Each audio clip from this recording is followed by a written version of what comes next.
Hello ನಮಸ್ಕಾರ. Coorg bus news ಪಂಚ್ನ ಈ ಎಪಿಸೋಡ್ಗೆ ಸ್ವಾಗತ. ನಮ್ಮ ಇವತ್ತಿನ ಎಪಿಸೋಡ್ನಲ್ಲಿ ವಿಷಯ ವಿಶ್ಲೇಷಣೆಗೆ ಹಿರಿಯ ಪತ್ರಕರ್ತರು, ಪ್ರತಿನಿಧಿ ಪತ್ರಿಕೆಯ ಮೈಸೂರು ಬ್ಯೂರೋದ ಚೀಫ್ ಆಗಿರುವಂತಹ ಅಜಮಲ್ ರಮೇಶ್ ಕುಟ್ಟಪ್ಪ ಅವರಿದ್ದಾರೆ. ರಮೇಶ್ ಕುಟ್ಟಪ್ಪ ಕಾರ್ಯಕ್ರಮ ಸ್ವಾಗತ. ನಮಸ್ತೆ ವೀಕ್ಷಕರೇ, ಈ ವಾರ ಈ ಎಪಿಸೋಡ್ನಲ್ಲಿ ನಾವು ರೈತರಿಗೆ ಸಂಬಂಧಪಟ್ಟಂತಹ ವಿಷಯವನ್ನ ಚರ್ಚೆ ಮಾಡ್ತಾ ಇದ್ದೇವೆ. ಎಲ್ರಿಗೂ ಗೊತ್ತಿದೆ, ಕಳೆದ ವಾರ ಸೋಮವಾರಪೇಟೆ ಬಂದ್ ಮಾಡಿದ್ರು. ಕಾರಣ ಏನು ಅಂತ ಹೇಳಿದ್ರೆ, ಈ ರೈತರ ಜಮೀನುಗಳನ್ನ C&D ಲ್ಯಾಂಡ್ ಅಂತ ಸರ್ಕಾರ ಘೋಷಣೆ ಮಾಡಿರೋದು. ಇದು ಆ ಭಾಗದ ರೈತರನ್ನ ಕೆರಳಿಸಿದೆ. ಆದ್ರೆ ಅನೇಕರಿಗೆ ವಿಷಯ ಗೊತ್ತಿಲ್ಲ, ಏನಾಗ್ತಾ ಇದೆ, ವಾಟ್ ಈಸ್ C&D ಲ್ಯಾಂಡ್ ಅಂತ. ಜೊತೆಗೆ ಸರ್ಕಾರದ ಈ ಘೋಷಣೆಯಿಂದ ಆಗ್ತಿರುವಂತಹ ಸಮಸ್ಯೆ ಏನು, ರೈತರು ಎದುರಿಸ್ತಿರುವಂತಹ ಅಸಲಿ ಸಮಸ್ಯೆ ಏನು, ಎಲ್ಲ ಬಗ್ಗೆ ಇವತ್ತಿನ ಎಪಿಸೋಡ್ನಲ್ಲಿ ಚರ್ಚೆ ಮಾಡ್ತೇವೆ. ನೀವು ಏನಾದರೂ ನಮ್ಮ ಚಾನಲ್ನ ಫಸ್ಟ್ ಟೈಮ್ ನೋಡ್ತಾ ಇದ್ರೆ ಚಾನಲ್ನ ಸಬ್ಸ್ಕ್ರೈಬ್ ಮಾಡ್ಕೊಳ್ಳಿ. ಹಾಗೆ ಫೇಸ್ಬುಕ್, ಇನ್ಸ್ಟಾಗ್ರಾಮ್ನಲ್ಲೂ ಕೂಡ ನಾವಿದ್ದೇವೆ, ಅಲ್ಲೂ ಕೂಡ ಕಂಟೆಂಟ್ಗಳನ್ನ ಕೊಡ್ತಾ ಇರ್ತೇವೆ. ಅಲ್ಲೂ ಲೈಕ್ ಫಾಲೋ ಮಾಡಿಕೊಂಡು ನಮ್ಮ ಜೊತೆಗೆ ನೀವು ಇರಿ ಅಂತ ಹೇಳ್ತಾ, ಕುಟುಂಬ ನೋಡಿದೀವಿ ನಾವು ಕಳೆದವರಿಂದ ಮತ್ತೆ ಈ ವಿಚಾರ, ಕೊಡಗಿನ ರೈತರ ಸಮಸ್ಯೆಯ ವಿಚಾರ ಮುನ್ನೆಲೆಗೆ ಬಂದಿದೆ. ಒಂದು ರೀತಿಯಲ್ಲಿ ಕೊಡಗಿಗೂ ಈ ಕಂದಾಯ ಇಲಾಖೆಗೂ ಸರ್ಕಾರ ಮಾಡುವಂತಹ ಕಾನೂನುಗಳಿಗೂ ಬಿಟ್ಟು ಬಿಡಲಾಗದ ಬಂಧ ಅಂತ ಹೇಳ್ಬೋದಾ ಅಂತ. ನಿರಂತರವಾಗಿ ಈ ರೀತಿಯಾದ ಸಮಸ್ಯೆ ಹಿಂದಿನಿಂದಲೂ ಕೂಡ ಬರ್ತಾ ಇದೆ, ಈಗ ಮತ್ತೊಮ್ಮೆ ಮುನ್ನೆಲೆಗೆ ಬಂದಿದೆ. ಈ C&D ಲ್ಯಾಂಡ್ ಸಂಬಂಧಪಟ್ಟ ಹಾಗೆ ಏನು ವಿವಾದ ಅಥವಾ ಜನ ಆಕ್ರೋಶಿತರಾಗಿ ಬೀದಿಗಿಳಿಯುವ ಹಂತಕ್ಕೆ ತಲುಪಿದೆ ಅಂತ ಹೇಳುವಂಥದ್ದು, ಇದು ಹಲವು ದಶಕಗಳ ಹಿಂದಿನ ಸರ್ಕಾರದ ನಿರ್ಧಾರದ ಮೇಲೆ ಇವಾಗ ಅದು ಮುಖ್ಯವಾಹಿನಿಗೆ ಅಥವಾ ಚರ್ಚೆಗೆ ಬರುವಂಗೆ ಆಗಿದೆ. ಒಂದು 40-45 ವರ್ಷಗಳ ಹಿಂದೆ 1978ರಲ್ಲಿ ವ್ಯವಸಾಯಕ್ಕೆ ಯೋಗ್ಯ ಅಲ್ಲದ ಜಮೀನುಗಳನ್ನು ಗುರುತಿಸಲು ಸರ್ಕಾರ ಆದೇಶ ಮಾಡುತ್ತೆ. C&D ಲ್ಯಾಂಡ್, ಅದು ಬಂಜರು ಭೂಮಿ, ಬೆಟ್ಟ ಪ್ರದೇಶಗಳಿರ್ಬೋದು, ಅಲ್ಲಿ ಏನು ಕೃಷಿ ಮಾಡೋಕ್ಕೆ ಅದು ಯೋಗ್ಯ ಅಲ್ಲ ಅಂತ ಹೇಳುವ ಪ್ರದೇಶಗಳನ್ನು ಗುರುತಿಸಿ ಅದನ್ನು ಅರಣ್ಯ ಇಲಾಖೆಗೆ ಹಸ್ತಾಂತರ ಮಾಡುವುದರ ಮೂಲಕ ಅಲ್ಲಿ ಅರಣ್ಯೀಕರಣ ಮಾಡುವ ಯೋಜನೆಯನ್ನು ಸರ್ಕಾರ ಉದ್ದೇಶ ಹೊಂದಿತ್ತು. 1979ರಲ್ಲಿ ಅದು ವರದಿ ಆಗುತ್ತೆ. ಇಡೀ ರಾಜ್ಯದಲ್ಲಿ ಎಷ್ಟು ಎಕರೆ ಭೂಮಿಗಳನ್ನು C&D ಲ್ಯಾಂಡ್, ಬಂಜರು ಭೂಮಿ ಇದೆ ಅಂತ ಹೇಳಿದ ಗುರುತಿಸ್ತಾರೆ. 1982ರಲ್ಲಿ ಅಧಿಕೃತವಾಗಿ ಅರಣ್ಯ ಇಲಾಖೆಗೆ ಆ ಜಾಗವನ್ನು, ಕಂದಾಯ ಇಲಾಖೆಯ ಸ್ವಾಧೀನದಲ್ಲಿದ್ದಂಥ ಜಾಗವನ್ನು ಅರಣ್ಯ ಇಲಾಖೆಗೆ ಹಸ್ತಾಂತರ ಮಾಡೋ ಪ್ರಕ್ರಿಯೆಗಳನ್ನು ಮುಗಿಸ್ತಾರೆ. ಆ ಸಂದರ್ಭದಲ್ಲಿ ರಾಜ್ಯದಲ್ಲಿ 1.33 ಲಕ್ಷ ಹೆಕ್ಟೇರ್ ಪ್ರದೇಶವನ್ನು ರಾಜ್ಯದಲ್ಲಿ ಗುರುತಿಸ್ತಾರೆ.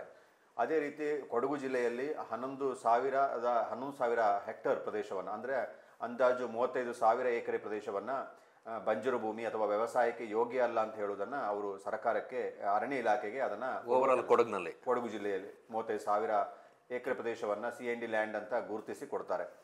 ಇದು ಮೂಲದಲ್ಲೇ ಎಡವಿದ್ದಾರೆ. ಕೊಡಗಿನಲ್ಲಿ ಇರುವಂಥ ಆ ಏನು 35,000 ಎಕರೆಯನ್ನು ಅರಣ್ಯ ಇಲಾಖೆಗೆ ಹಸ್ತಾಂತರ ಮಾಡಿದ್ರು, ಅದು ಬಹುತೇಕ 90% ಜಾಗ ವ್ಯವಸಾಯಕ್ಕೆ ಯೋಗ್ಯ ಇರುವ ಜಾಗನೇ. ವ್ಯವಸಾಯಕ್ಕೆ ಯೋಗ್ಯ ಅಲ್ಲ ಅಂತ ಹೇಳಿದೆ ತಪ್ಪು. ಫಸ್ಟ್ ಆಫ್ ಆಲ್ ತಪ್ಪು ಮಾಡ್ಕೊಂಡಿದ್ದಾರೆ. ಆ ನಂತರದ ಪ್ರಕ್ರಿಯೆಗಳು ಆಗಿರುವಂಥದ್ದು ಏನಾಗಿದೆ ಅಂದರೆ, ಸಾಕಷ್ಟು ಜನ ರೈತರುಗಳು, ಅದರ ಕೃಷಿಕರು ಅದನ್ನು ಒತ್ತುವರಿ ಮಾಡಿಕೊಂಡು ವ್ಯವಸಾಯ ಮಾಡಿರುವಂಥದ್ದು. ಅದರಲ್ಲಿ ಬಹುತೇಕ ಜನ, ಶೇಕಡ 80% ಜನ 5 ಎಕರೆ ಒಳಗಿನ ಜಾಗವನ್ನು ಎನ್ಕ್ರೋಚ್ ಮಾಡ್ಕೊಂಡಿದ್ದಾರೆ. 2 ಎಕರೆ, 3 ಎಕರೆ, 4 ಎಕರೆ ಈ ಥರದ ಪ್ರಮಾಣದಲ್ಲಿ ಮಾಡ್ಕೊಂಡಿರುವಂಥವ್ರು. ಹೆಚ್ಚಿನ ಪ್ರಮಾಣದಲ್ಲಿ ಇರುವಂಥ ಹೆಚ್ಚು ಪ್ರಮಾಣದ ಎಕರೆಗಳನ್ನು ಮಾಡಿಕೊಂಡಿರುವವರು ವಿರಳ ಸಂಖ್ಯೆಯಲ್ಲಿ ಇದ್ದಾರೆ. ಅದರಲ್ಲೂ ಸೋಮರಪೇಟೆ ತಾಲೂಕು ವ್ಯಾಪ್ತಿಯಲ್ಲಿನ ಜನ, ಹೆಚ್ಚಿನ ಸಂಖ್ಯೆಯಲ್ಲಿ ಜನ ಈ ಒಂದು C&D ಲ್ಯಾಂಡನ್ನು, ಸೋಮರಪೇಟೆ ತಾಲೂಕು ಭಾಗದಲ್ಲೇ ಹೆಚ್ಚು C&D ಲ್ಯಾಂಡ್ ಇರುವಂಥದ್ದು, ಗುರುತಿಸಿರುವಂಥದ್ದು. ಅದನ್ನು ಒತ್ತುವರಿ ಆಗಿರುವಂಥದ್ದು ಸಹ ಹೆಚ್ಚಿನ ಪ್ರಮಾಣದಲ್ಲಿ ಸೋಮರಪೇಟೆ ತಾಲೂಕು ಭಾಗದಲ್ಲಿ.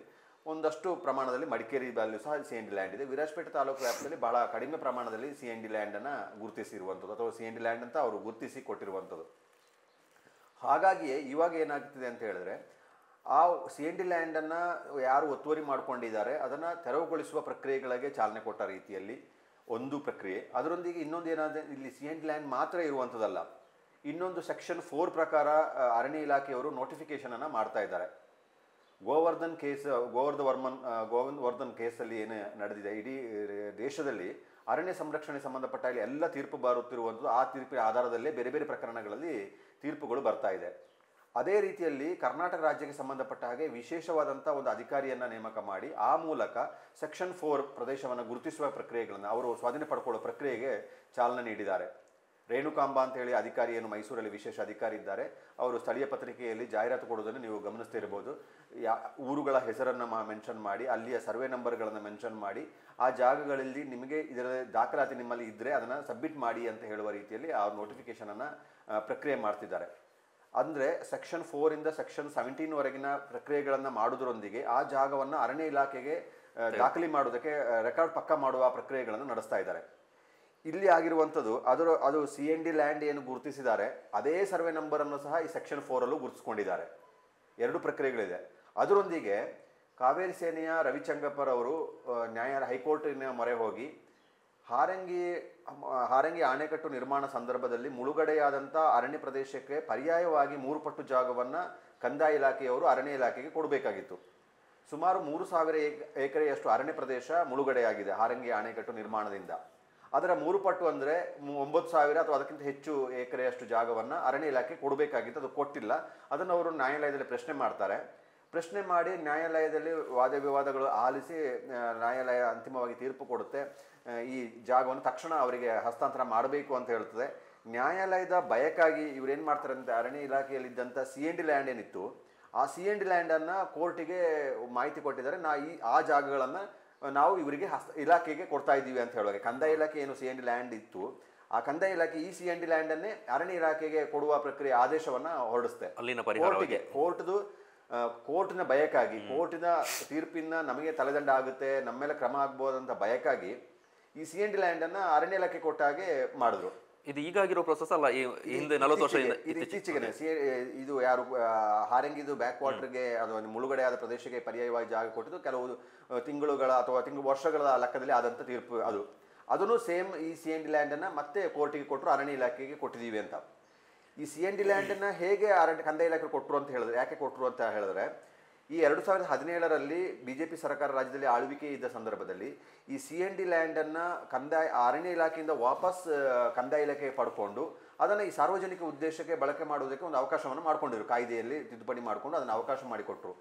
ಲ್ಯಾಂಡ್ ಬ್ಯಾಂಕಿಗೆ ಈ ಜಾಗವನ್ನು CND ಲ್ಯಾಂಡನ್ನು ಲ್ಯಾಂಡ್ ಬ್ಯಾಂಕಿಗೆ ಹಸ್ತಾಂತರ ಮಾಡೋ ಪ್ರಕ್ರಿಯೆ ಮಾಡಿದ್ರು. ಈ ಲ್ಯಾಂಡ್ ಬ್ಯಾಂಕಲ್ಲಿರುವ ಜಾಗವನ್ನು ಸಾರ್ವಜನಿಕ ಉದ್ದೇಶಕ್ಕೆ ಬಳಕೆ ಮಾಡಬಹುದು ಅಂತ ಹೇಳೋದನ್ನು ಸರ್ಕಾರ ನಿಯಮ ತೆಗೆದುಕೊಂಡಿತು. ಅದೇ CND ಲ್ಯಾಂಡನ್ನು ಒತ್ತುವರಿ ಮಾಡಿಕೊಂಡಂಥ ನೂರಾರು ಜನ ಅಕ್ರಮ ಸಕ್ರಮ ಸಮಿತಿಗಳ ಮೂಲಕ ಈ ಜಾಗಗಳನ್ನು ಪಡ್ಕೊಳ್ಳೋಕೆ ಪ್ರಯತ್ನವನ್ನು ಮಾಡಿದರು. 53 ಫಾರ್ಮ್ 53 ಮೂಲಕ ಏನು ಅರ್ಜಿ ಸಲ್ಲಿಸಿದರು. ಆ CND ಲ್ಯಾಂಡನ್ನು ಒತ್ತುವರಿ ಮಾಡಿಕೊಂಡವರು ಇದ್ದರು. ಆದರೆ ಕಾನೂನು ಪ್ರಕಾರದಲ್ಲಿ ಅದು ಅರಣ್ಯ ಇಲಾಖೆಯಲ್ಲಿ ಇದ್ದ ಕಾರಣಕ್ಕಾಗಿ ಅರಣ್ಯ ಇಲಾಖೆ ಹಸ್ತಾಂತರ ಮಾಡಿದ ಕಾರಣಕ್ಕಾಗಿ ಅಕ್ರಮ ಸಕ್ರಮದಲ್ಲಿ ಮಂಜೂರು ಮಾಡೋಕ್ಕೆ ಸಾಧ್ಯ ಆಗ್ತಾ ಇರಲಿಲ್ಲ. ಈ 2017ರಲ್ಲಿ ಲ್ಯಾಂಡ್ ಬ್ಯಾಂಕಿಗೆ ತೆಗೆದುಕೊಂಡು ಅದನ್ನು ಯಾವಾಗ ಸಾರ್ವಜನಿಕ ಉದ್ದೇಶಕ್ಕೂ ಬಳಕೆ ಮಾಡ್ಬೋದು ಅಂತ ಮಾಡಿದ್ರು. ಅದರ ಆಧಾರದಲ್ಲಿ ಕೆಲವು ಅಕ್ರಮ ಸಕ್ರಮ ಸಮಿತಿಗಳು ಆ ಜಾಗವನ್ನು ಹಕ್ಕುಪತ್ರ ಕೊಡುವ ಕೆಲಸಗಳನ್ನು ಮಾಡ್ತು. ಈಗ ಸ್ವತಃ ಮಾಜಿ ಸಚಿವರು ಆಗಿರುವಂಥ ಮಡಿಕೇರಿ ಶಾಸಕರು ಆಗಿದ್ದಂಥ MP ಅಪ್ಪಚ್ಚು ರಂಜನವರೇ ಮೊನ್ನೆ ಪ್ರತಿಭಟನೆಯಲ್ಲಿ ಮಾತಾಡಿದ್ದಾರೆ. ನಾವು ಅಕ್ರಮ ಸಕ್ರಮ ಸಮಿತಿಯಲ್ಲಿ 9,000 ಎಕರೆಯಷ್ಟು ಜಾಗವನ್ನು ಮಂಜೂರು ಮಾಡಿದ್ದೀವಿ ಅಂತ ಹೇಳೋ ಮಾತನ್ನು ಹೇಳಿದ್ದಾರೆ. ಇದೇ ರೀತಿಯ ಎಲ್ಲ ಕಡೆ ಅದು ಆಗಿರಲಿಲ್ಲ. ಎಲ್ಲ ಅಕ್ರಮ ಸಕ್ರಮ ಸಮಿತಿಯವರು ಈ CND ಲ್ಯಾಂಡನ್ನು ಮಂಜೂರು ಮಾಡೋಕೆ ಹೋಗಿಲ್ಲ, ಸ್ಪಷ್ಟತೆ ಇರಲಿಲ್ಲ ಅಥವಾ ಧೈರ್ಯ ತೆಗೆದುಕೊಳ್ಳೋಕೆ ಹೋಗ್ತಾ ಇರಲಿಲ್ಲ. ಎಲ್ಲ ಅವಧಿಯಲ್ಲಿ ಅವರು ಅಧ್ಯಕ್ಷರಾಗಿ ಅವ್ರು ಮಾಡಿದ್ದೀವಿ ಅಂತ ಹೇಳೋದನ್ನು ಅವರೇ ಸ್ಪಷ್ಟವಾಗಿ ಹೇಳಿದ್ದಾರೆ. ಉಳಿದೆಲ್ಲ ಕೂಡ ಆಗಲಿಲ್ಲ. ಈ ಕಂದಾಯ ಇಲಾಖೆಗೆ ಈ CND ಲ್ಯಾಂಡನ್ನು ಪೂರ್ಣ ಪ್ರಮಾಣ ತೆಗೆದುಕೊಂಡು ಅಥವಾ ಕಂದಾಯ ಇಲಾಖೆದೇ ಜಾಗ ಆದರೆ ಅಕ್ರಮ ಸಕ್ರಮದಲ್ಲಿ ಯಾರೆಲ್ಲ ಒತ್ತುವರಿದಾರರಿದ್ದಾರೆ ಅವರಿಗೆ ಮಂಜೂರು ಮಾಡಿಕೊಳ್ಳುವಂಥ ಒಂದು ಅವಕಾಶಗಳಿತ್ತು. ಈ CND ಲ್ಯಾಂಡ್ ಒಂದು ಭಾಗ, ಸೆಕ್ಷನ್ 4 ಒಂದು ಭಾಗ, ಇನ್ನೊಂದು ಹೈಕೋರ್ಟಿಗೆ ಹಾರಂಗಿ ಬ್ಯಾಕ್ ವಾಟರ್ಗೆ ಕೊಟ್ಟ ಜಾಗ, ಮುಳುಗಡೆ ಅರಣ್ಯ ಪ್ರದೇಶದ ಮುಳುಗಡೆಗೆ ಪರ್ಯಾಯವಾಗಿ ಕೊಟ್ಟ ಜಾಗ, ಇದೆಲ್ಲವೂ ಇದ್ದು ಜನ ಅನುಭವ ಸ್ವಾಧೀನದಲ್ಲಿ ಇದ್ದಾರೆ. ಇದೆಲ್ಲವೂ ರೆಕಾರ್ಡಿಕಲ್ಲಿ ಮಾತ್ರ ನಡೀತಿದೆ. ಎಲ್ಲ ವ್ಯವಹಾರಗಳು ಏನಾಗಿದೆ CND ಲ್ಯಾಂಡ್ದಾಗಲಿ ಸೆಕ್ಷನ್ 4ದಾಗಲಿ ಕೋರ್ಟ್ ಆದೇಶದ ಪ್ರಕಾರ ಅರಣ್ಯ ಇಲಾಖೆ ಕೊಟ್ಟದಾಗಲಿ ಯಾರು ಒತ್ತುವರಿ ಅನುಭವ ಸ್ವಾಧೀನದವರಿದ್ದಾರೆ ಅವರಿಂದ ತೆಗೆಯುವ ಪ್ರಕ್ರಿಯೆಗಳಿಗೆ ಹೋಗ್ತಾ ಇಲ್ಲ. ಅಥವಾ ಅದು ತೀವ್ರ ಸ್ವರೂಪ ಪಡ್ಕೊಳ್ಳೋದು ಯಾವಾಗ ಅಂತ ಹೇಳಿದ್ರೆ ಇವರಲ್ಲಿರುವಂಥ ಜಾಗವನ್ನು ಯಾವಾಗ ಒತ್ತುವರಿ ತೆರವು ಮಾಡೋ ಪ್ರಕ್ರಿಯೆಗೆ ಹೋಗ್ತಾರೆ ಆವಾಗ ಅದು ಇನ್ನೊಂದು ವಿಕೋಪಕ್ಕೆ ಹೋಗುವಂಥ ಪರಿಸ್ಥಿತಿಗೆ ಬರುತ್ತದೆ. ಇವಾಗ ಯಾವಾಗ ನೋಟಿಫಿಕೇಶನ್ ಆಗ್ತಾ ಇದೆ, ನೋಟಿಸ್ ಕೊಡ್ತಾ ಇದ್ದಾರೆ ಅಂತ ಹೇಳೋ ಸಂದರ್ಭದಲ್ಲಿ ಒಂದಿಷ್ಟು ಜನರಿಗೆ ಆತಂಕವನ್ನು ಪ್ರಮಾಣದಲ್ಲಿ ರೈತರು ಯಾರು ಒತ್ತುವರಿದಾರರು ಕೃಷಿಕರಿದ್ದಾರೆ ಅವರಿಗೆ ಆತಂಕ ಸ್ಟಾರ್ಟ್ ಆಗಿದೆ. ಅದು ಹೋರಾಟದ ಸ್ವರೂಪವನ್ನು ಈಗ ಅದು ಚಾಲನೆ ಆಗಿರುವಂಥದ್ದು. ಇಲ್ಲಿ ಒಂದು ಅಂದಾಜಿನ ಪ್ರಕಾರ 20,000ದಷ್ಟು ಕುಟುಂಬಗಳು ಈ CND ಲ್ಯಾಂಡ್ ಏನಿದೆ ಸೆಕ್ಷನ್ 4 ಜಾಗ ಅಥವಾ CND ಲ್ಯಾಂಡ್ ಏನಿದೆ ಇದನ್ನ ಒತ್ತುವರಿ ಮಾಡ್ಕೊಂಡು ಬದುಕನ್ನು ರೂಪಿಸ್ಕೊಂಡಿರುವಂಥ ಸಣ್ಣ ಹಿಡುವಳಿದ ಸಣ್ಣ ಜನರು ಕರ್ನಾಟಕದಲ್ಲ ಕೊಡಗು ಜಿಲ್ಲೆಯ ವ್ಯಾಪ್ತಿ ಒಳಗೇನೆ ಒಂದು 20,000ದಷ್ಟು ಕುಟುಂಬಗಳು ಅಂದರೆ ಒಂದು ಅಂದಾಜು ನಿಮಗೆ 1 ಲಕ್ಷದಷ್ಟು ಜನಸಂಖ್ಯೆಯ ಜನ ಈ ಒಂದು ಜಾಗ ಫಲಾನುಭವಿಗಳ ವ್ಯಾಪ್ತಿಗೆ ಬರ್ತಾರೆ. ಒಂದು ಕುಟುಂಬ ಅಂತ ಹೇಳಿದ್ರೆ 2 ಎಕರೆ 3 ಎಕರೆ ಮಾಡ್ಕೊಂಡ್ರೆ ಅವ್ರ ಜನಸಂಖ್ಯೆ ಸರಾಸರಿ 3 ಆ ಲೆಕ್ಕ ಹಾಕೊಂಡ್ರು ಒಂದು 1 ಲಕ್ಷದಷ್ಟು ಜನ ಬರುವಂಥದ್ದು. ಅದು ಬಾಧಿತರಾಗುವಂಥವ್ರು 1 ಲಕ್ಷ ಜನ ಆಗ್ತಾರೆ. ಇದನ್ನು ಯಾವುದೇ ಕಾರಣಕ್ಕೂ ಒತ್ತುವರಿಯನ್ನು ತೆರವು ಮಾಡೋಕ್ಕೆ ಸಾಧ್ಯನೇ ಆಗೋದಿಲ್ಲ. ಮತ್ತು ಅದ್ರ ಸಾಧುನೂ ಅಲ್ಲ. ಯಾಕೆಂತ ಹೇಳಿದ್ರೆ ನಮಗೆ ಇಲ್ಲಿ ಎಲ್ಲ ಬೇರೆ ಬೇರೆ ಪ್ರಕ್ರಿಯೆಗಳನ್ನು ನೋಡಿ, ಪ್ರೋಸೆಸ್ ನೋಡಿ, ನೂರಾರು ಎಕರೆ ಜಾಗವನ್ನು ಎನ್ಕ್ರೋಚ್ ಮಾಡಿಕೊಂಡು ಕಾಫಿ ತೋಟವನ್ನು ಮಾಡ್ಕೊಂಡಿರುವಂಥವ್ರು ಇದ್ದಾರೆ. ಕಂಪನಿ ಎಸ್ಟೇಟ್ಗಳು ನೂರಾರು ಎಕರೆಯನ್ನು ಮಾಡ್ಕೊಂಡಿದ್ದಾರೆ. ಹಲವು ಎಕರೆಗಳನ್ನಷ್ಟು ಬೆಳೆಗಾರರು ಒತ್ತುವರಿ ಮಾಡಿಕೊಂಡು ಮಾಡಿದ್ದಾರೆ. ಸಕ್ರಮದಲ್ಲಿ ಅಕ್ರಮವಾಗಿ ಜಾಗ ಮಂಜೂರು ಮಾಡಿದ ಇಶ್ಯೂಸ್ ನಿಮಗೆಲ್ಲ ಗೊತ್ತಿದೆ. ಸರ್ಕಾರಕ್ಕೆ ಕೊಡಗಿನಲ್ಲಿ ಸರ್ಕಾರದ ವಶಕ್ಕೆ ಪಡ್ಕೊಂಡಿದ್ದು ಸಾವಿರಾರು ಎಕರೆಯನ್ನು ಸರ್ಕಾರದ ವಶಕ್ಕೆ ಪಡ್ಕೊಂಡು, ಅದೆಲ್ಲವೂ ಯಾರು ಪ್ರಭಾವಿಗಳು, ಜನಪ್ರತಿನಿಧಿಗಳು, ರಾಜಕೀಯ ಮುಖಂಡರು ಎಲ್ಲರೂ ಒಂದಾಗಿ, ಪಕ್ಷಾತೀತವಾಗಿ, ಧರ್ಮಾತೀತವಾಗಿ ಎಲ್ಲರೂ ಒಂದಾಗಿ ಸರ್ಕಾರದ ಗಮನಕ್ಕೆ ಸೆಳೆದು ಅದನ್ನು ಲೀಸಿಗೆ ಪಡ್ಕೊಳ್ಳೋ ಪ್ರಕ್ರಿಯೆಗೆ ಇವತ್ತು ಚಾಲನೆ ನೀಡಿದ್ದಾರೆ. ಆಗ ಈ ಒತ್ತುವರಿಗೆ ಅರ್ಥನೇ ಇಲ್ಲ. ಈಗ ದೊಡ್ಡ ಪ್ರಮಾಣದ ಒತ್ತುವರಿ ಮಾಡಿಕೊಂಡಿರುವ ಜಾಗವನ್ನು ತೋಟ ಮಾಡಿಕೊಂಡಿರುವವರಿಗೆ ಗೇಣಿ ಆಧಾರದಲ್ಲಿ ಕೊಡುವುದಕ್ಕೆ ಸರ್ಕಾರವೇ ಮುಂದಾಗಿದೆ. ಇವತ್ತು ಎಲ್ಲರಿಗೂ ಕಾಲ್ ಫಾರ್ ಮಾಡಿದ್ದಾರೆ, ಅರ್ಜಿಯನ್ನು ಪಡ್ಕೊಳ್ತಾ ಇದ್ದಾರೆ. ಅವರಿಗೆ 30 ವರ್ಷಕ್ಕೆ ಒಂದು ಸಣ್ಣ ಪ್ರಮಾಣದ ಅಮೌಂಟನ್ನು ತೆಗೆದುಕೊಂಡು ಅವರಿಗೆ ಲೀಸ್ ಆಧಾರದಲ್ಲಿ ಕೊಡೋಕ್ಕೆ ಹೋಗ್ತದೆ. ಹಾಗಿರ್ಬೇಕಾದ್ರೆ ಈ CND ಲ್ಯಾಂಡನ್ನು ಸ್ವಾಧೀನದಲ್ಲಿ ಇಟ್ಟುಕೊಂಡು 1 ಎಕರೆ 2 ಎಕರೆ ಇಟ್ಟುಕೊಂಡವ್ರನ್ನ ಹೇಗೆ ಒತ್ತುವರಿ ಮಾಡೋಕ್ಕೆ ತೆರವುಗೊಳಿಸಿ ಸಾಧ್ಯ ಆಗುತ್ತೆ? ಅದು ಸಾಧುನೂ ಅಲ್ಲ, ಸಾಧ್ಯವೂ ಇಲ್ಲ. ಎರಡೂ ಮಾಡೋಕ್ಕೆ ಆಗೋದ್ರೆ ಸರ್ಕಾರ ಮಾಡೋದೂ ಇಲ್ಲ. ಸುಮ್ಮನೆ ಅನಗತ್ಯವಾದ ಒಂದು ಗೊಂದಲವನ್ನು ಸೃಷ್ಟಿ ಮಾಡುವಾಗೆ ಪ್ರೋಸೆಸ್ ಇದು ಇತ್ಯರ್ಥ ಆಗಬೇಕಾಗಿದೆ. ಇದು ಒನ್ ಟೈಮ್ ಇತ್ಯರ್ಥ ಸೆಟಲ್ಮೆಂಟ್ ಆಗಲೇಬೇಕಾಗುತ್ತೆ. ಇತ್ಯರ್ಥ ಸಾಧ್ಯ ಇಲ್ವಾ? ಹಾಗೇ ಆಗುತ್ತೆ.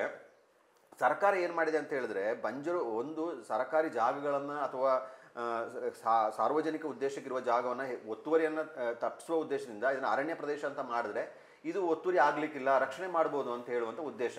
ನಿಜವಾಗಿ ಏನು ಈಗ 35,000 ಎಕರೆ ಜಾಗವನ್ನು ಕೊಡಗಿನದು ಅರಣ್ಯ ಇಲಾಖೆಗೆ ಅರಣ್ಯೀಕರಣಕ್ಕೆ ಕೊಟ್ಟಿದ್ದಾರೆ. ಅದರಲ್ಲಿ ಎಷ್ಟು ಪ್ರಮಾಣದ ಜಾಗವನ್ನು ಅರಣ್ಯೀಕರಣ ಮಾಡಿದ್ದಾರೆ ಇವರು? 5% ಅಷ್ಟು ಜಾಗವನ್ನು ಇವರು ಅರಣ್ಯೀಕರಣ ಮಾಡಿಲ್ಲ. ಇರುವ ಅರಣ್ಯ ಪ್ರದೇಶವನ್ನೇ ಇವರಿಗೆ ಉಳಿಸ್ಕೊಳ್ಳೋಕ್ಕೆ ಸಾಧ್ಯ ಆಗೋದಿಲ್ಲ. ನಾಗರಹೊಳೆ ಅಂತ ರಾಷ್ಟ್ರೀಯ ಉದ್ಯಾನವನದಲ್ಲಿ 100 ಎಕರೆ ಜಾಗವನ್ನು ಅರಣ್ಯವನ್ನು ಕಡಿದು ತೇಗವನ್ನು ನೆಟ್ಟಿದ್ದಾರೆ. ಈಗಿನವರೆಲ್ಲ ಬ್ರಿಟಿಷ್ ಕಾಲದಲ್ಲಿ ನೆಟ್ಟಿರ್ಬೋದು. ಇರುವ ಕಾಡನ್ನು ಕಡಿದು ತೇಗ ನೆಟ್ಟಿದ್ದಾರೆ.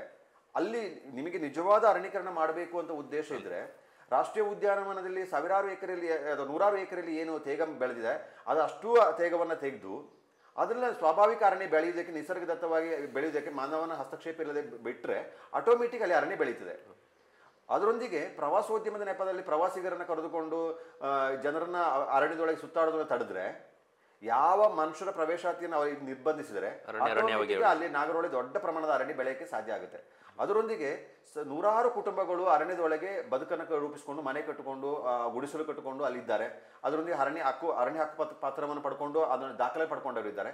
ಆ ನಾಗರಹೊಳೆ ಸೇರಿದಂತೆ ಅರಣ್ಯ ಪ್ರದೇಶದೊಳಗೆ ನೆಲೆಸುತ್ತಿರುವಂಥವರನ್ನ ಎಲ್ಲರನ್ನ ಈ CND ಲ್ಯಾಂಡನ್ನೇ ತೆಗೆದುಕೊಂಡು ಒತ್ತುವರಿ ಆಗದಿರುವ CND ಲ್ಯಾಂಡಿಗೆ ಅವರಿಗೆ ಪರ್ಯಾಯ ಜಾಗ ಕೊಟ್ಟು 2-3 ಎಕರೆ ಅಥವಾ 4 ಎಕರೆ 5 ಎಕರೆ ಮಿನಿಮಮ್ ಜಾಗ ಕೊಟ್ಟು ಅವರ ಬದುಕನ್ನು ರೂಪಿಸಿಕೊಳ್ಳೋಕೆ ಅರಣ್ಯದಿಂದ ಹೊರಗೆ ಬಂದರೆ ಇರುವ ಅರಣ್ಯ ಪ್ರದೇಶವನ್ನು ಸಂರಕ್ಷಣೆ ಮಾಡೋಕ್ಕೆ ಸಾಧ್ಯ ಆಗುತ್ತೆ. ನಿಜವಾಗ್ಲೂ ಆಗಬೇಕಾಗಿರೋದು ವಾಸ್ತವ ನೆಲೆಗಟ್ಟಲ್ಲಿ ಅದು ಕೆಲಸ ಆಗಬೇಕಾಗಿದೆ. ಈ CND ಲ್ಯಾಂಡಲ್ಲಿ ಯಾವ ಅರಣ್ಯವೂ ಬೆಳೆದಿಲ್ಲ.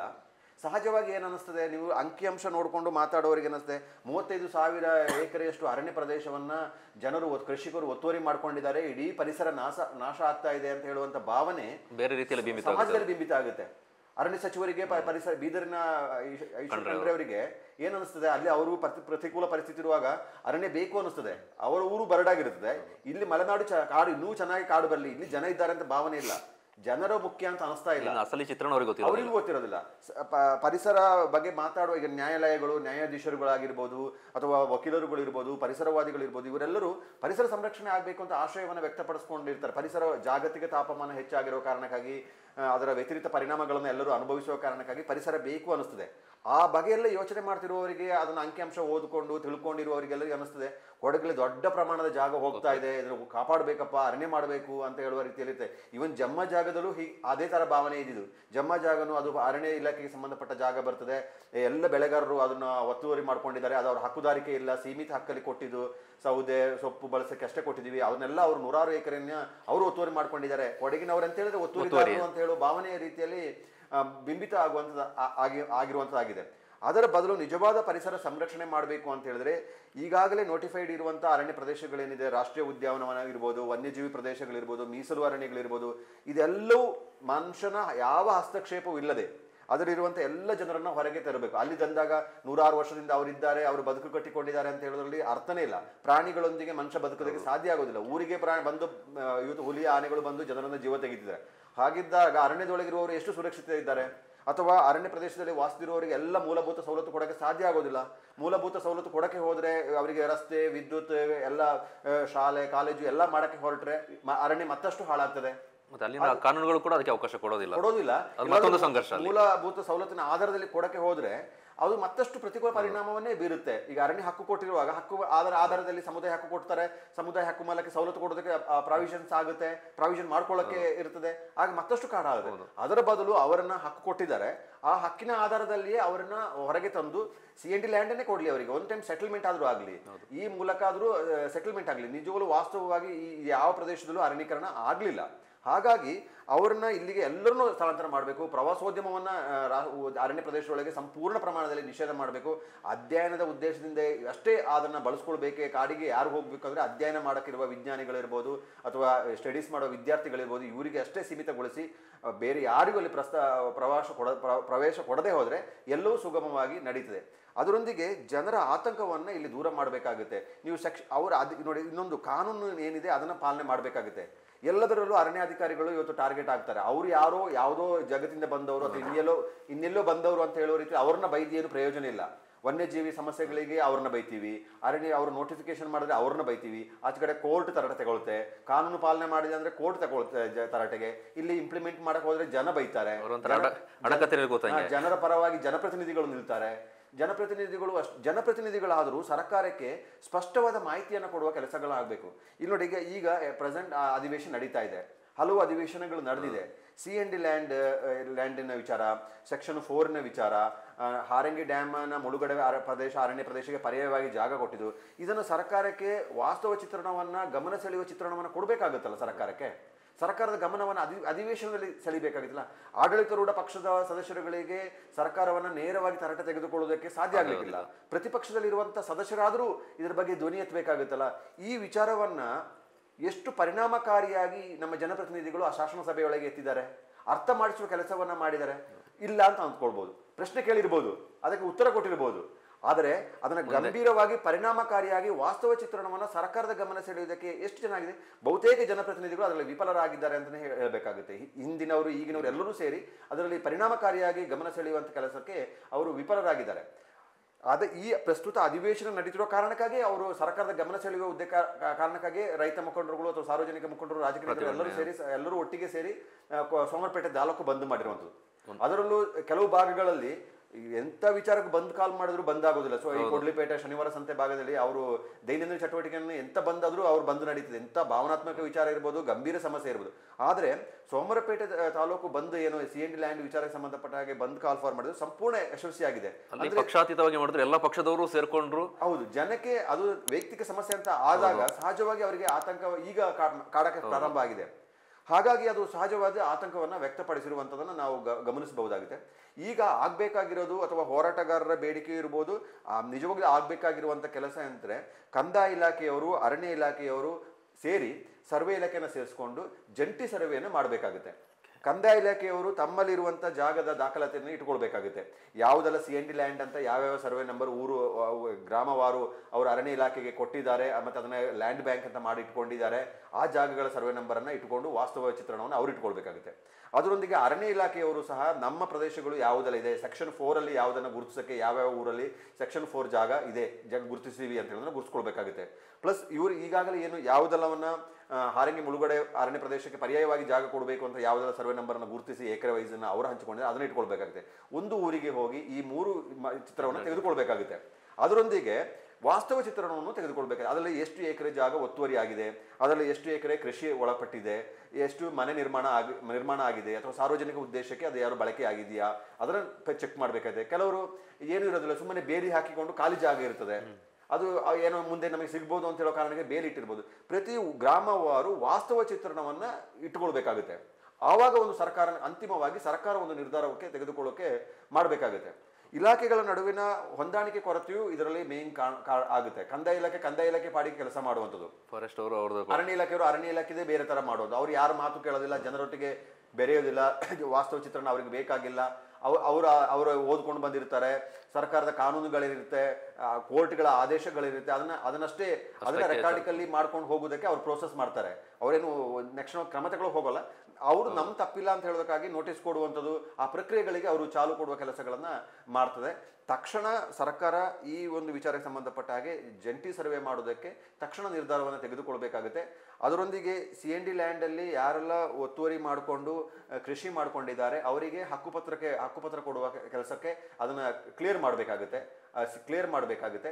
ಅದರೊಂದಿಗೆ ಇನ್ನು ಏನು ಇಲ್ಲಿ ಅದು ನೀವು ಸಹಜವಾಗಿ ಕಂದಾಯ ಇಲಾಖೆಯವರು CND ಲ್ಯಾಂಡನ್ನು ಅರಣ್ಯ ಇಲಾಖೆಗೆ ಕೊಡುವ ಸಂದರ್ಭದಲ್ಲೇ ಅದರಲ್ಲಿ ಒಂದು ಇದಿದೆ, ಯಾವ ಸಂದರ್ಭದಲ್ಲೂ ಬೇಕಾದರೂ ಕಂದಾಯ ಇಲಾಖೆ ವಾಪಸ್ ಪಡ್ಕೊಳ್ಬಹುದು ಅಂತ ಹೇಳೋದು ಕ್ಲಾಸನ್ನು ಇಟ್ಟಿದ್ರು.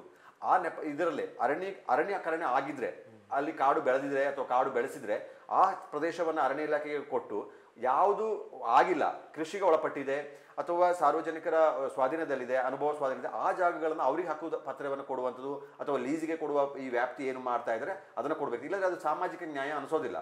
ಯಾಕೆಂದರೆ ಬೇರೆಯವರಿಗೆ 100 ಎಕರೆಯನ್ನು ಅಥವಾ ಏನು 25 ಎಕರೆ ಗರಿಷ್ಠ ಮಿತಿಯನ್ನು ಇಟ್ಕೊಂಡು ಅವರೇನು ಲೀಸ್ ಕೊಡೋಕ್ಕೆ ಹೊರಟಿದ್ದಾರೆ, ಅವರಿಗೆ ಒಂದು ನ್ಯಾಯ ಕೊಟ್ಟಾಗ ಇವರಿಗೆ ಕೊಡದಿರುವಾಗ ಸಣ್ಣ ಹಿಡುವಳಿದಾರರು ಅವರಿಗೆ ಕೊಡದಿರುವ ತಪ್ಪಾಗಿ ಅದನ್ನು ಸಮರ್ಥನೆ ಮಾಡೋಕ್ಕೂ ಸಾಧ್ಯವಿಲ್ಲ. ಅದರೊಂದಿಗೆ CND ಲ್ಯಾಂಡ್ ಒತ್ತುವರಿಯಾಗಿ ಏನು ಕೃಷಿಗೆ ವ್ಯವಸಾಯಕ್ಕೆ ಒಳಪಡದಂಥ ಜಾಗ ಇದೆ, ಅದನ್ನು ನಿವೇಶನ ರೈತರು ಯಾರಿದ್ದಾರೆ, ಭೂ ರೈತರು ಯಾರಿದ್ದಾರೆ ಅವರೆಲ್ಲರಿಗೂ ಗುರುತಿಸಿ, ಪ್ರತಿಯೊಂದು ಊರಲ್ಲೂ ಗುರುತಿಸಿ ಅವರಿಗೂ ಆ ಜಾಗವನ್ನು ಕೊಡುವಂಥದ್ದು ಇರಬೇಕು. ಅವರಿಗೂ ಬದುಕನ್ನು ಕಟ್ಟಿಕೊಳ್ಳೋದಕ್ಕೆ ಅವಕಾಶ ಕೊಡಬೇಕು.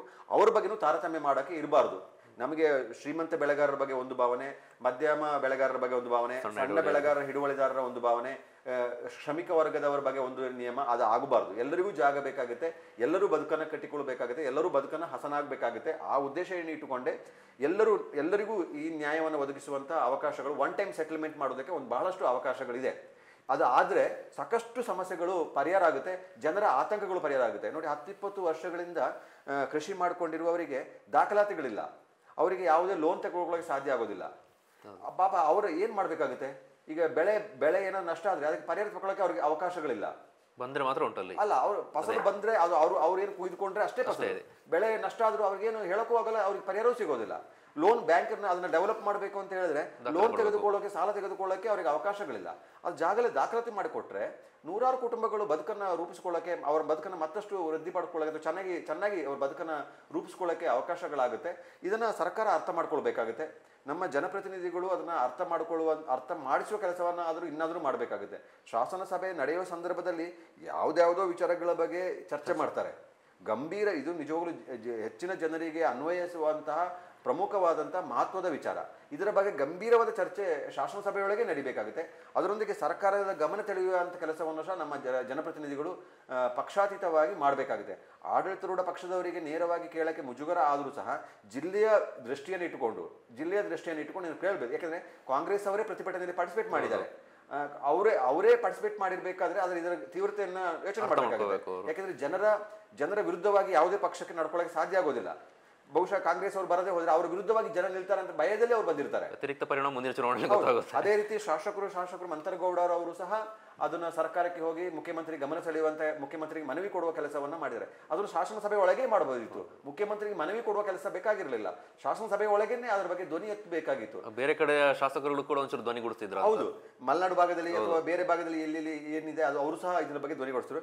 ಈ ಬಿಜೆಪಿ ಸರ್ಕಾರ 2017ರಲ್ಲಿ CND ಲ್ಯಾಂಡ್ ಅನ್ನ ಲ್ಯಾಂಡ್ ಬ್ಯಾಂಕ್ಗೆ ತೆಗೆದುಕೊಂಡು ಸಾರ್ವಜನಿಕ ಉದ್ದೇಶಕ್ಕೆ ಬಳಕೆ ಮಾಡಬಹುದು ಅಂತ ಹೇಳುವಂತ ಉದ್ದೇಶಕ್ಕೆ ತೆಗೆದುಕೊಂಡಾಗ ಆ ಸಂದರ್ಭದಲ್ಲಿ KPCC ವಕ್ತಾರರಾಗಿದ್ದಂಥ ಇವಾಗ ಮುಖ್ಯಮಂತ್ರಿ ಕಾನೂನು ಸಲಹೆಗಾರರು ಆಗಿರುವಂತಹ ಎಸ್ ಪೊನ್ನಣ್ಣವರು ಸಹ CND ಲ್ಯಾಂಡ್ ಅನ್ನು ಒತ್ತುವರಿದಾರರಿಗೆ ಕೊಡಬಹುದು ಅಂತ ಹೇಳುವಂಥ ಒಂದು ಅಭಿಪ್ರಾಯ ಆ ಕಾಲಘಟ್ಟದಲ್ಲಿ ಒಂದು 5-6 ವರ್ಷಗಳ ಹಿಂದೆನೇ ವ್ಯಕ್ತಪಡಿಸಿದ್ರು.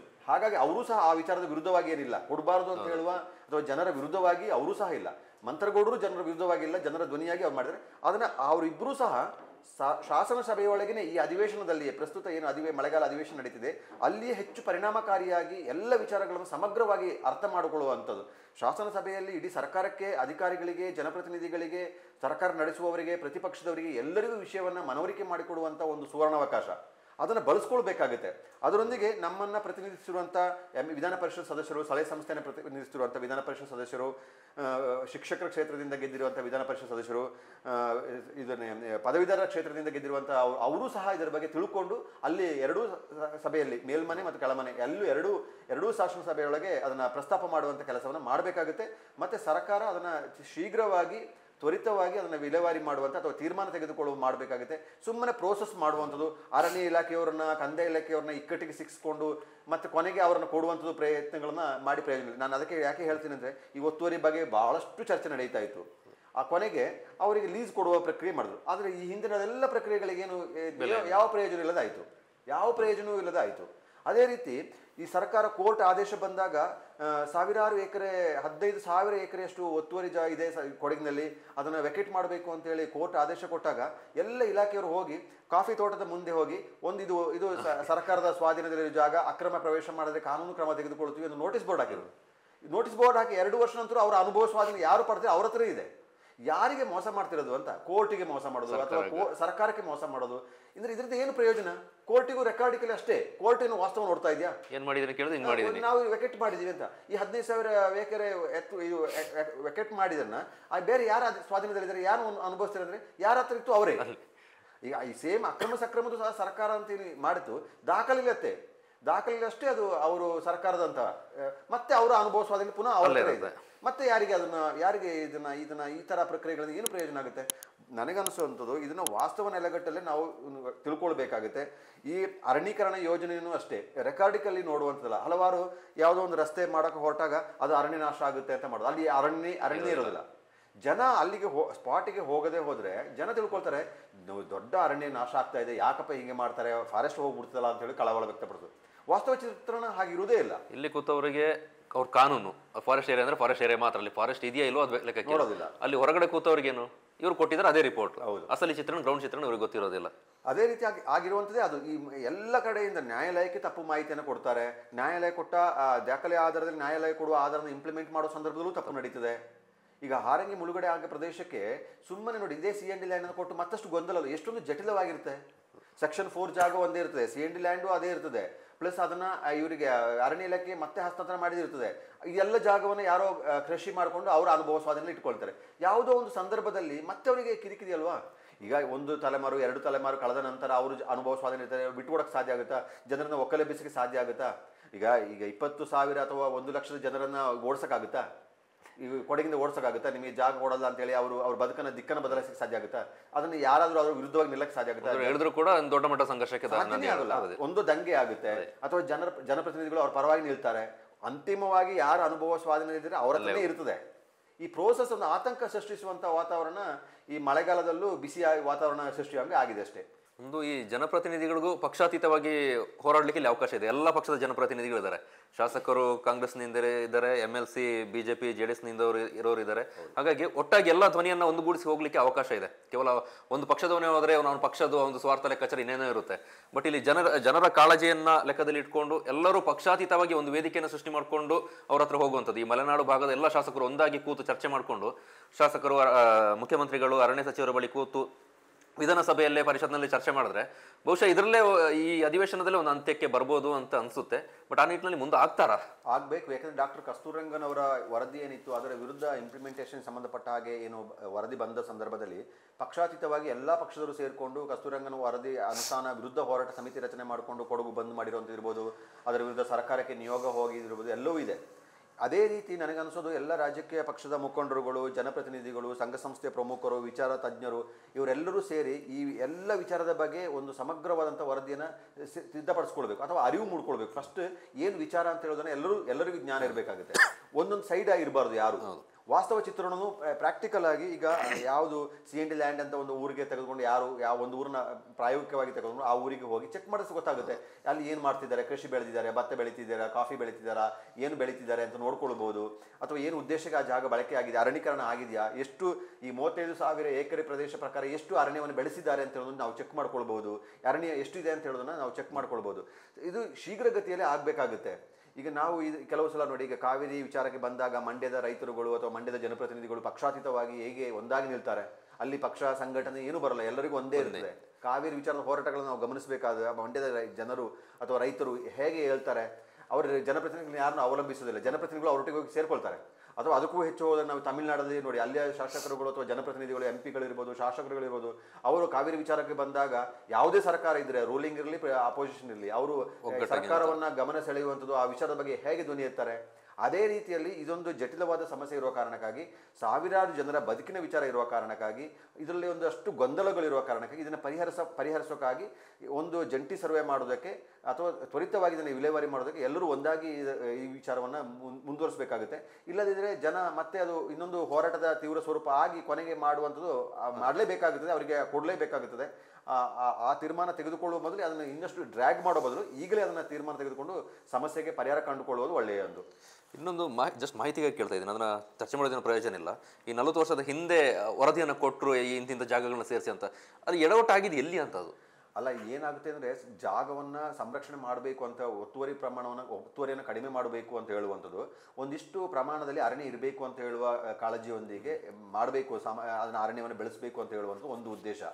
ಆದರೆ ಇದು ಬಂಜರು ಭೂಮಿ, ವ್ಯವಸಾಯಕ್ಕೆ ಯೋಗ್ಯ ಅಲ್ಲ ಅಂತ ಹೇಳುವುದನ್ನು ಈ ಕೊಡಗಲ್ಲಿ ಗುರುತಿಸುವ ಅವಶ್ಯಕತೆನೇ ಇರಲಿಲ್ಲ, ಕೊಡಗು ಬೇಕಾಗಿರಲಿಲ್ಲ.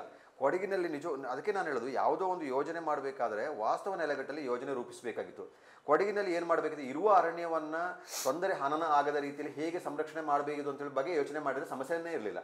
ನಿಜವಾದ ಬಂಜರು ಭೂಮಿಗಳಲ್ಲಿ, ಬರಡು ಭೂಮಿಗಳೆಲ್ಲಿರ್ತದೆ ಅಥವಾ ಅದು ಕೃಷಿಗೆ ಯೋಗ್ಯ ಆಗಿಲ್ಲ ಅಂತ ಅಂಥದ್ದಲ್ಲಿ ಸಾವಿರಾರು ಎಕರೆ ಕೊಟ್ಟು ಅಲ್ಲಿ ಬೇಕಾದರೆ ಬೇರೆ ಬೇರೆ ಅನುದಾನವನ್ನು ಬಳಸಿ ಅಲ್ಲಿ ಅರಣ್ಯೀಕರಣವನ್ನು ಮಾಡುವಂಥ ಅವಕಾಶಗಳಿತ್ತು, ಬೇರೆ ಜಿಲ್ಲೆಗಳಲ್ಲಿ ಇತ್ತು. ಮಲೆನಾಡು ಜಿಲ್ಲೆಯಲ್ಲಿ ಅದರಿಂದ ಪ್ರಯೋಜನ ಇಲ್ಲ. ಮಲೆನಾಡು ಭಾಗದಲ್ಲಿ ಇರುವ ಅರಣ್ಯವನ್ನು ಸಂರಕ್ಷಣೆ ಮಾಡೋದಕ್ಕೆ ಏನು ಕಾನೂನು ಮಾಡಬೇಕು ಅದರ ಬಗ್ಗೆ ಯೋಚನೆ ಮಾಡಬೇಕಿದೆ. ರಾಜ್ಯದ ಇಡೀ ಒಂದು ಕಾನೂನು ಅನ್ವಯ ಮಾಡುವಂಗೆ ಮಾಡಿದಾಗ ಕೆಲವು ಸಲ ಏನಾಗುತ್ತೆ, ಅರಣ್ಯ ಕಾಯ್ದೆಯ ಪ್ರಕಾರ 25 ಮರ ಇದ್ರೆ ಅದು ಅರಣ್ಯ, ಅದು ಖಾಸಗಿ ಇರ್ಬೋದು, ಬೇರೆ ತರ ಇರ್ಬೋದು, ಅದು ಅರಣ್ಯ ಅಂತ ಆಗುತ್ತೆ. ಆ ವ್ಯಾಖ್ಯಾನ ಇಟ್ಕೊಂಡು ಎಲ್ಲ ಊರಲ್ಲಿ ಇರುವಂತ ಮಡಿಕೆಯಲ್ಲಿ ಒಂದು 25 ಮರ ಇದೆ ಅದನ್ನ ಕಾಡು ಅಂತ ಹೇಳಿ ಸಂರಕ್ಷಣೆ ಮಾಡೋಕ್ಕಾಗುತ್ತಾ? ಅಥವಾ ಇವ್ರು ಏನ್ ಮಾಡ್ತಾರೆ, ಸ್ಯಾಟಲೈಟ್ ಅಲ್ಲಿ ನೋಡ್ತಾರೆ, ಚಿತ್ರಣ ನೋಡ್ತಾರೆ, ಮೊದಲಿದ್ದ ಚಿತ್ರಣ ಕಂಪೇರ್ ಮಾಡಿ ದಟ್ಟ ಅರಣ್ಯ ಇತ್ತು, ಈಗ ಕಾಣುತ್ತಿಲ್ಲ, ಕೊಡಗಲಿ ಅರಣ್ಯ ನಾಶ ಅಂತ ಕೇಳೋದಾಗುತ್ತಾ? ಈಗ ನೋಡಿ, ಕಾಫಿ ತೋಟ ಬಂದಿರುವ ವಿಚಾರ ಇರ್ಬೋದು, ಶುಂಠಿ ಬೆಳೆ ಇರ್ಬೋದು, ಸ್ವಂತ ಜಾಗನೂ ಸಹ ಇದ್ದಂಥ ಕಾಡುಗಳು ಹೋಗಿದೆ, ಅದು ಅವರ ಹಿಡುವಳಿ ಇತ್ತು. ಆವಾಗ ನೀವು ಚಿತ್ರಣ ತೆಗೆದುಕೊಂಡ್ರೆ ಖಾಸಗಿ ಪ್ರದೇಶ ಸಹ, ಖಾಸಗಿ ಮಾಲೀಕತ್ವದ ಜಾಗವು ಸಹ ಅರಣ್ಯ ಪ್ರದೇಶವಾಗಿ ಕಾಡಾಗೆ ಇತ್ತು. ನೀವು ಸ್ಯಾಟಲೈಟ್ ಹಿಂದಿನ ಚಿತ್ರಣ ತೆಗೆದುಕೊಂಡ್ರೆ ಅದು ದಟ್ಟ ಅರಣ್ಯವಾಗಿ ಕಾಣುತ್ತೆ. ಈಗ ಅದೆಲ್ಲೂ ಕೃಷಿಗೆ ಒಳಪಟ್ಟಾಗ ಬೆಳೀತಿದ್ದ ಸಂದರ್ಭದಲ್ಲಿ ಅದು ಹನನ ಆಗಿದೆ. ಅದನ್ನು ಯಾರೋ ಒತ್ತುವರಿ ಮಾಡ್ಕೊಂಡಿದ್ದಾರೆ, ಒತ್ತುವರಿದಾರರೇ ಅಂತ ಹೇಳೋ ಕಾರಣಕ್ಕಾಗಿ ಅಲ್ಲ, ಕೃಷಿಗೆ ಒಳಪಟ್ಟ ಅವನ ಜಾಗವನ್ನು ಅವನು ಬೆಳೆ ಬೆಳೆಯೋದಕ್ಕೆ ಅವಕಾಶಗಳಿದೆ, ಸಹಜವಾಗಿ ಮಾಡಿದ್ದಾನೆ. ಅದು ಆವಾಗ ಏನಾಗುತ್ತೆ, ಸಹಜವಾಗಿ ತಪ್ಪ ಅಭಿಪ್ರಾಯವನ್ನು ಮೂಡುತ್ತೆ, ಕೊಡಗಲ್ಲಿ ಇಷ್ಟು ಪ್ರಮಾಣದ ಅರಣ್ಯ ನಾಶವಾಗಿದೆ ಅಂತ ಹೇಳೋದನ್ನ ಆಗಿದೆ. ಇಲ್ಲಿ ಮುಖ್ಯವಾಗಿ ಆಗಬೇಕಾಗಿರುವಂಥದ್ದು, ಯಾವುದಾದ್ರೂ ಒಂದು ಯೋಜನೆಯನ್ನು ರೂಪಿಸುವಾಗ ಇಲಾಖೆಯಲ್ಲಿ ರೂಪಿಸುವಂಥದ್ದನ್ನು ಬಿಡಬೇಕು. AC ಕೊಠಡಿಯಲ್ಲಿ ಕೂತ್ಕೊಂಡು ಇನ್ನೆಲ್ಲೋ ಅವರ ಸುರಕ್ಷಿತ ಪ್ರದೇಶದಲ್ಲಿ ಕೂತ್ಕೊಂಡು ಏನೋ ಜಾಗಗಳ ಬಗ್ಗೆ ಪ್ಲಾನ್ ಮಾಡೋದನ್ನು ಬಿಡಬೇಕು. ಜನರೊಟ್ಟಿಗೆ ವಾಸ್ತವ ತಿಳ್ಕೊಳ್ಬೇಕು. ಏನೇ ಯೋಜನೆ ಮಾಡಿದ್ರೆ ಜನರ ಮುಂದೆ ಇಡಬೇಕು, ಏನಕ್ಕಾಗಿ ಮಾಡ್ತಿದ್ದೀವಿ ಅಂತ ಹೇಳೋದನ್ನು ತಿಳಿಸಬೇಕಾಗುತ್ತೆ. ಆವಾಗ ಜನರ ವಿಶ್ವಾಸ ತೆಗೆದುಕೊಳ್ಳದೆ, ಸಾರ್ವಜನಿಕರ ಸಹಭಾಗಿತ್ವ ಇಲ್ಲದೆ ಯಾವ ಯೋಜನೆಯೂ ಇಂಪ್ಲಿಮೆಂಟ್ ಮಾಡೋಕ್ಕೆ ಸಾಧ್ಯ ಆಗೋದಿಲ್ಲ. ಎಲ್ಲೂ ವ್ಯರ್ಥ ಕಸರತ್ತುಗಳು, ಹಣಕ್ಕೆ ಪೋಲ್. ಈಗ ನೋಡಿ, ಸೆಕ್ಷನ್ 4 ಆ್ಯಡ್ ಕೊಡ್ತಿದ್ದಾರೆ, ಪತ್ರಿಕೆಗೆ ಜಾಹೀರಾತಿ ದುಡ್ಡು ಹಾಕ್ತಿರೋ ಬಿಟ್ಟರೆ ಅದರಿಂದ ಯಾವ ಪ್ರಯೋಜನ ಆಗೋದಿಲ್ಲ. ಯಾರು ಜಾಗದ ದಾಖಲಾತಿ ಕೊಡೋಕೆ ಅವ್ರ ದಾಖಲೆ ಇಲ್ಲ. ಎಷ್ಟೋ ಜನರಿಗೆ ಏನು ಯಾವ ಸರ್ವೆ ನಂಬರ್ ಜಾಗ ಅಂತಲೇ ಗೊತ್ತಿಲ್ಲ. ಹಲವು ಊರುಗಳಲ್ಲಿ ಜಾಗ ಒತ್ತುವರಿ ಮಾಡ್ಕೊಂಡಿದ್ದಾರೆ, ಇದು ಯಾವ ಜಾಗ, CND ಲ್ಯಾಂಡ್, ಸೆಕ್ಷನ್ 4 ಜಾಗನ ಯಾವ ಜಾಗ ಅಂತ ಗೊತ್ತಿಲ್ಲ. ಒಟ್ಟಾರೆ ಕೃಷಿ ಅರಣ್ಯ ಇಲಾಖೆನೋ ಕಂದಾಯ ಇಲಾಖೆಯೋ ಏನೂ ಗೊತ್ತಿಲ್ಲ. ಅವನ ಮನೆ ಅಕ್ಕಪಕ್ಕದಿರೋ ಜಾಗವನ್ನು ಅವನು ಒತ್ತುವರಿ ಮಾಡ್ಕೊಂಡು ಕೃಷಿ ಅವನಿಗೆ ಎಷ್ಟು ಸಾಮರ್ಥ್ಯ ಇದೆ ಅಷ್ಟನ್ನು ಬೇಸಾಯ ಮಾಡೋದಕ್ಕೆ ಅವನು ಹೊರಟಿದ್ದಾನೆ, ಅವನಿಗೆ ಯಾವ ಇದರಲ್ಲಿ ಬರೋದಿಲ್ಲ. ಇವರು ಸೆಕ್ಷನ್ ಯಾವುದು, ಈ ಸರ್ವೆ ನಂಬರಲ್ಲಿ ಈ ಜಾಗ ಇದೆ, ನಿಮಗೆ ಇದರಲ್ಲಿ ಯಾರು ಇದ್ದಾರೆ ಅಂತ ಹೇಳಿದ್ರೆ ಅವನಿಗೆ ಕೊಡೋಕ್ಕೆ ಅವ್ನು ಬರೋದೇ ಇಲ್ಲ. ಅವ್ನು ಬಂದಿಲ್ಲ ಅಂತ ಹೇಳಿದ್ರೆ, ನಾವು ಅವತ್ತು ಕೊಟ್ಟಿದ್ದೀವಿ, ಪ್ರಕಟಣೆ ಕೊಟ್ಟಿದ್ದೀವಿ, ನೀವು ಬಂದಿಲ್ಲ, ನೀವು ಆಕ್ಷೇಪ ವ್ಯಕ್ತಪಡಿಸಿಲ್ಲ, ನನ್ನ ಅನುಭವ ಸ್ವಾಧೀನದಲ್ಲಿ ನೀವು ತಿಳಿಸಲಿಲ್ಲ, ಅದಕ್ಕೆ ನೀವು ಕೊಡೋಕ್ಕಾಗಲ್ಲ ಅಂತೇಳಿ ಅವ್ರನ್ನೇನು ಒಕ್ಕಲೆಬ್ಬಿಸೋಕ್ಕೆ ಸಾಧ್ಯನೇ ಆಗೋದಿಲ್ಲ. ಹಾಗಾಗಿ ಯೋಜನೆಗಳನ್ನು ಎಲ್ಲೋ ಕೂತ್ಕೊಂಡು ಮಾಡುವಂಥದ್ದು ಸರಿಯಲ್ಲ. CND ಲ್ಯಾಂಡ್ನ ಅದೇ ಥರ ಆಗಿದ್ದು, ಯಾವ ಉದ್ದೇಶಕ್ಕೆ ಅವರು ಅದನ್ನು ಮಾಡಿದ್ರು ಆ ಮೂಲ ಉದ್ದೇಶಗಳಿದೆ, ಅದು ಈಡೇರಲಿಲ್ಲ. ಇವನ್ ನೋಡಿ, ದೇವರ ಕಾಡುಗಳಿದೆ, ದೇವರ ಕಾಡುಗಳನ್ನ ಕೊಡಗಿನ ಹಿರಿಯರೇ ಅರಣ್ಯ ಸಂರಕ್ಷಣೆ ಮಾಡುವ ಉದ್ದೇಶದಿಂದ ದೇವರ ಹೆಸರಿನಲ್ಲಿ ಅರಣ್ಯ ಸಂರಕ್ಷಣೆ ಮಾಡುವಂಥದ್ದು. ಅಲ್ಲಿ ಏನು ಗಿಡ ಮುಟ್ಟು ತೆಗಿಬಾರದು, ಏನು ಮಾಡಬಾರ್ದು ಅಂತ ಹೇಳೋದು. ಯಾಕಂದ್ರೆ ಅಲ್ಲಿ ದೇವರ ಭಯದಲ್ಲಿ ಯಾರೂ ಹೋಗದೇ ಇದ್ರೆ ಆ ಕಾಡು ಸಂರಕ್ಷಣೆ ಆಗುತ್ತೆ ಅಂತ ಹೇಳೋ ಭಾವನೆ ಇತ್ತು. ಈಗೇನಾಗಿದೆ, ದೇವರ ಕಾಡನ್ನು ಒತ್ತುವರಿಯಾಗಿದೆ, ದೇವರ ಕಾಡಲ್ಲೇ ಕಾಫಿ ತೋಟ ಮಾಡ್ಕೊಂಡಿದ್ದಾರೆ. ದೇವರ ಭಯದಿಂದ ಕಾಫಿ ಫಸಲನ್ನೇ ದೇವಸ್ಥಾನ ಅನ್ನದಾನ ಮಾಡುವಂಥದ್ದು, ದೇವಸ್ಥಾನ ಅಭಿವೃದ್ಧಿಗೆ ಮರ ಕೊಡೋದು. ಇವರು ದಾನಿಗಳು ಆಗಿರೋದಿದ್ದಾರೆ. ಕೆಲವರು ದೇವರ ಕಾಡನ್ನೇ ಒತ್ತುವರಿ ಮಾಡಿಕೊಂಡು ಎಲ್ಲ ಸಂಪಾದನೆ ಮಾಡಿದವರು, ಅವರು ದಾನಿಗಳಾದವರು ಇದ್ದಾರೆ ನಮ್ಮೊಳಗೆ. ಆ ದೇವರ ಕಾಡನ್ನು ನಿಜವಾಗ್ಲೂ ಸಂರಕ್ಷಣೆ ಮಾಡಬೇಕಾಗಿತ್ತಲ್ಲ. ಏನಿತ್ತು, ದೇವರ ಕಾಡನ್ನ ಊರಿನವರೆಲ್ಲ ಸೇರಿ ಒಂದು ಸಮಿತಿ ಮಾಡಿಕೊಳ್ಳುವಂಥದ್ದು. ಅದರ ಏನಾದರೂ ಆ ದೇವರ ಕಾಡು ತೆಗೆಯೋದಿದ್ರೆ ದೇವಸ್ಥಾನಕ್ಕೆ ಸಂಬಂಧಪಟ್ಟ ವಿಚಾರಕ್ಕೆ ಮಾತ್ರ, ಹಬ್ಬ ಹರಿದಿನಗಳಿಗೆ, ದೇವಸ್ಥಾನ ನವೀಕರಣಕ್ಕೆ ಇಷ್ಟನ್ನೇ ಮಾತ್ರ ತೆಗೆದಿದ್ರು. ಇವತ್ತು ದೇವರ ಕಾಡೇ ಸಂರಕ್ಷಣೆ ಆಗಲಿಲ್ಲ. ಆ ದೇವರ ಕಾಡನ್ನು ಸಂರಕ್ಷಣೆ ಮಾಡುವುದು ಸಹ ಪರಿಸರ ಸಂರಕ್ಷಣೆ ಮಾಡುವಂಥ ಆಗುತ್ತಲ್ಲ. ಆ ಕೆಲಸವನ್ನು ಮಾಡಬಹುದಿತ್ತು ನಿಜವಾಗ್ಲು.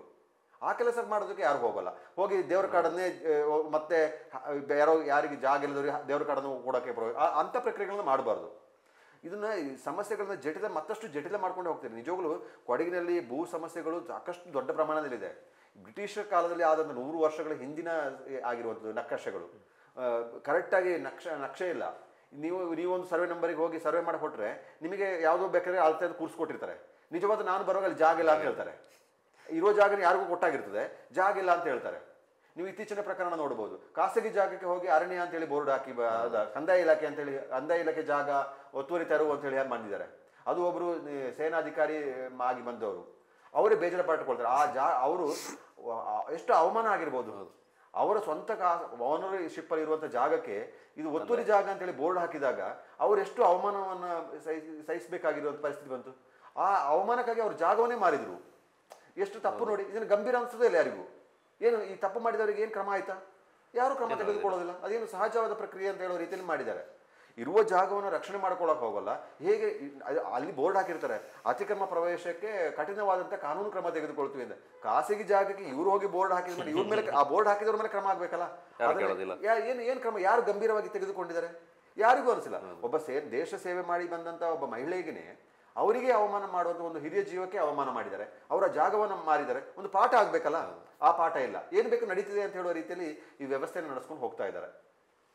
ವೀಕ್ಷಕರು, ನಿಮಗೂ ಕೂಡ ಒಂದು ಪಿಕ್ಚರ್ ಸಿಕ್ಕಿರ್ಬೋದು. ಮೊನ್ನೆ ಆದಂತಹ ಹೋರಾಟ, ಪ್ರತಿಭಟನೆ ನಡೆಯಿತು. ಜೊತೆಗೆ ಅದರ ಹಿನ್ನೆಲೆ ಈ ಸಂಪೂರ್ಣ ಈ ವಿವಾದ ಏನು ಶುರುವಾಗಿದೆ, ಅದಕ್ಕೆ ಕಾರಣ ಆಗಬೇಕಾಗಿರೋದು ಏನು ಅಂತ. ಈಗ ಪ್ರೆಸೆಂಟ್ ಒಂದು ಮಳೆಗಾಲದ ಅಧಿವೇಶನ ನಡೀತಾ ಇದೆ.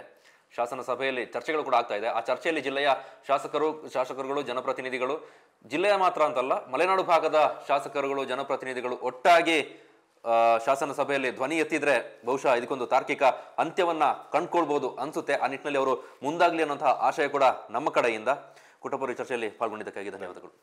ವೀಕ್ಷಕರೇ, ಮುಂದಿನ ಎಪಿಸೋಡ್ನಲ್ಲಿ ಮತ್ತೊಂದು ವಿಷಯದ ಬಗ್ಗೆ ಚರ್ಚೆಯೊಂದಿಗೆ ಹಾಜರಾಗ್ತೀವಿ. ಅಲ್ಲಿವರೆಗೂ ಎಲ್ಲರೂ ಕ್ಷೇಮವಾಗಿರಿ. ಬಾಯ್.